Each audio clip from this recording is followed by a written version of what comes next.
The Student Information Management module. It is a centralized section where we manage students' information. Basically, this module is divided into two: the Students Admission and Student Center. Today, we shall look at the Student Admission section. This caters for data entry of students into the system. It includes admit new student, online application, students batch importation, admitted students, and bulk photo uploading. Click on admit new student to register a student into the system. Enter the information for the following sections: biodata, which includes the name, lien, school pay, etc.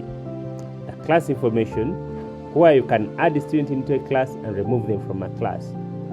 Personal information, where you can record the information about students such as home, address, parents' information, guardian, etc.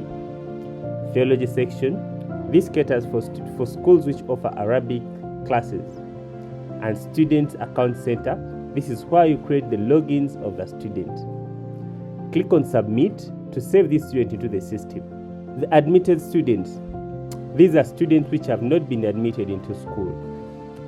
Activate a student, and then this student will be moved to the Student Center, meaning the Admitted Student tab just caters for students who have not reported at school.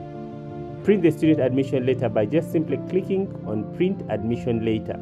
The system will generate the admission letter for the student.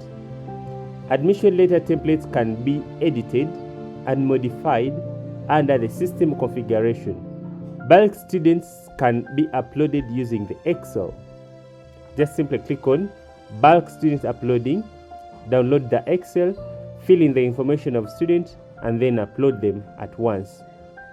To upload students' photos, you can upload one by one, or you can use the zip and upload all student photos at once.